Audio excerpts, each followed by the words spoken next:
रहमान रहीम। आज की इस वीडियो लेक्चर में हम आगाज़ करने जा रहे हैं क्लास 11 के मैथमेटिक्स में चैप्टर नंबर 8 का, जिसका नाम है फंक्शंस एंड ग्राफ्स। बहुत ही इम्पोर्टेंट चैप्टर है।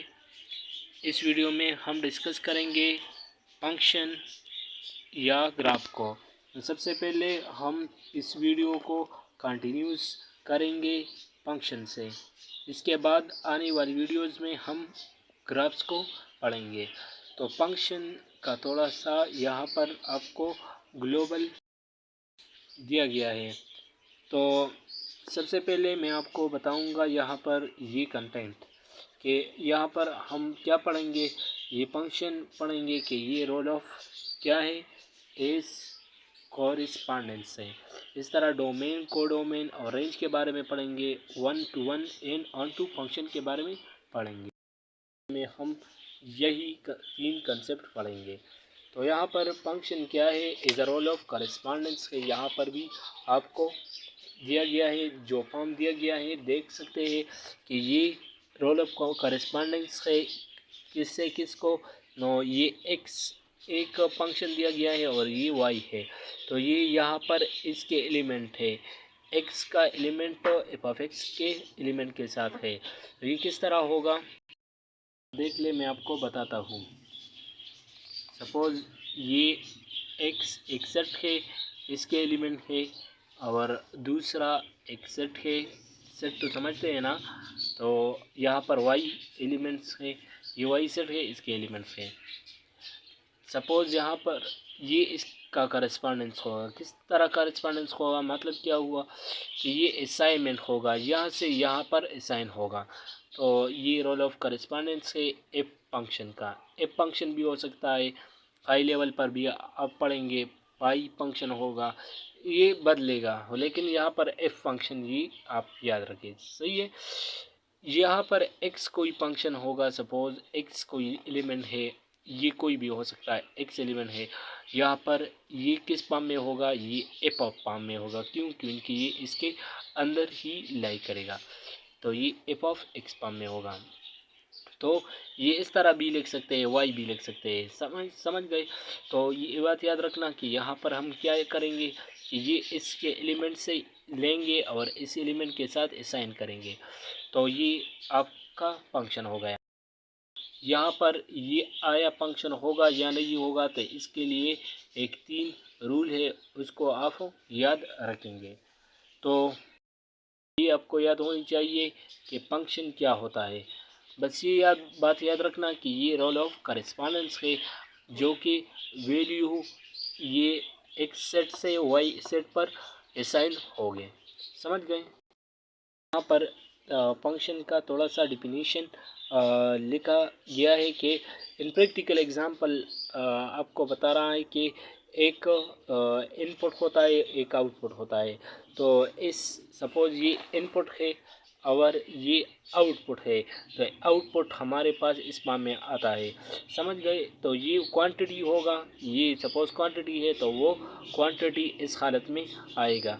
जिस तरह आप देख ले कि जब भी कोई चीज़ कोई गन्ने है, आप देख ले गन्ने किस फॉर्म में होता है, और फिर आता है किस फॉर्म में, जूस फॉर्म में आता है। तो वो इसके अंदर क्या बन जाता है, मिलकर वो गन्ने जो होते हैं वो रगड़ कर होकर वो जूस बन जाते हैं। इस तरह हमारे पास क्या फंक्शन भी इस तरह एक क्वांटिटी है, इस क्वांटिटी में एक इनपुट होता है और एक आउटपुट होता है। तो फंक्शन एक एग्जांपल से लिया गया है। तो ये एग्जांपल मैंने आपको बहुत ही डिटेल में बता दिया। इस तरह किलोमीटर और मीटर का एक एग्जांपल बताया गया है कि गैलन में है, और वो इसी क्वांटिटी को ज़ाहिर करता है। इस तरह पेट्रोल है, तो वो भी इसी के अंदर क्या करता है, ज़ाहिर करता है। सपोज़ पेट्रोल है, तो वो इस गैलन के अंदर जो पड़ा हुआ है, जिस तरह मैंने आपको ये एग्जांपल बता दिया, एक्स है और एफ ऑफ एक्स है, वो इसके अंदर पड़ रहा है। सही है। इस तरह एक और डिफिनीशन भी यहाँ पर इस तरह मैंने जो बता दिया बताता है और वर्ड्स में, if the value of y depend on x in such a way that each value of x determine exactly one and only one value of y। अगर ओनली वन वाई वैल्यू है x के अंदर पड़ा हुआ है, यानी F of x पड़ा हुआ है, then y is a function of x. तो इस तरह हम लिख सकते हैं y equal to f of x, या इस तरह लिख सकते हैं कि ये हमारे पास एक्स का जो इमेज है वो इस फॉर्म में आ गया है। ठीक है, इस तरह यहाँ पर एक बात बताता है कि यहाँ पर एक्स और वाई में डिपेंडेंट क्या है, इंडिपेंडेंट क्या है। तो इंडिपेंडेंट और डिपेंडेंट में फ़र्क ये है कि डिपेंड से निकला है कि डिपेंड करेगा उस दूसरे पर, और इंडिपेंडेंट के वो डिपेंड नहीं करेगा उस दूसरे पर। तो एक्स इन इक्वेशन 1 दिया गया है, ये इक्वेशन 1 है। The variable x is called independent, के एक्स डिपेंडेंट नहीं है, वाई पर डिपेंड नहीं करता है। एक्स कोई भी हो सकता है, 5 है तो वाई एक्स पर डिपेंड करता है, तो वाई डिपेंडेंट है और एक्स क्या है, इंडिपेंडेंट है, या इसको आर्गुमेंट भी कहते हैं। ठीक है, इस तरह यहाँ पर एक और डिफिनीशन इमेज और प्री इमेज की बताता है, की डिफिनीशन बताता है कि ये रोल ऑफ करेस्पॉन्डेंट है, असाइन करता है यूनिकली। यूनिकली किस तरह होता है, तो यूनिकली यहाँ पर मैं आपको बताता हूँ। नंबर कि यहाँ पर सपोज एक नंबर है, ए है, बी है और सी है। यहाँ पर 1 दिया गया है, 2 है और 3 है। ये रोल ऑफ करेस्पॉन्डेंस मैं आपको बताता हूँ कि इसके रोल करेस्पॉन्डेंस नंबर क्या। अगर सपोज देखिए ए 2 को गया है सपोज, इस तरह बी 1 को गया है और सी 3 को गया है, तो ये फंक्शन होगा। लेकिन अगर ये एलिमेंट सपोज बी 1 को दोबारा गया तो ये फंक्शन नहीं होगा, ये यूनिकली होगा। किस तरह यूनिकली? यूनिकली मतलब ये एक से एक की तरफ जाएगा। ये नंबर तमाम जो नंबर है, ये नंबर तमाम एक यूनिकली इसके साथ क्या होगा, असाइन होगा। अगर यूनिकली नहीं होगा, 2 बार होगा, तो ये फंक्शन नहीं होगा, ये फंक्शन अभी नहीं है। अगर एक एक करके दूसरे को असाइन हो चुका है तो फिर ये फंक्शन होगा। ठीक है, तो यहाँ पर ये बात यूनिकली का आ गया, तो मैंने आपको बता दिया। इस तरह एलिमेंट एक्स के जो एलिमेंट है इसको हम प्री इमेज कहते हैं, और ये एलिमेंट जो इसके है वाई के, तो इसको हम इमेजेस कहते हैं।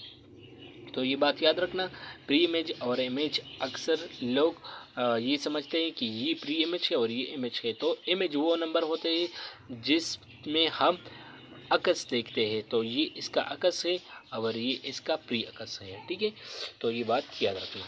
तो यहाँ पर ये बात बताते हैं कि प्री इमेज क्या होता है। Role the element of x and the element of y are called images.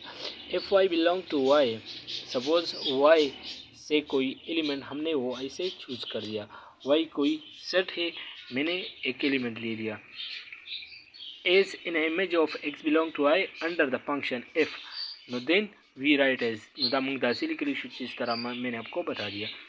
इस तरह equivalently we say that Y is the value of function of F is मुंगसरा। यहाँ पर हमारे पास इस तरह फॉर्म में दिया गया है, किस तरह एक्स है और इसके साथ एफ ऑफ एक्स दिया गया है। तो ये फंक्शन का थोड़ा सा डिफिनीशन हो गया। तो अगर आपको ये वीडियो पसंद आ गई तो प्लीज़ लाइक करें, शेयर करें अपने दोस्तों के साथ, और आने वाली वीडियो में हम आगे जाएंगे इस पर।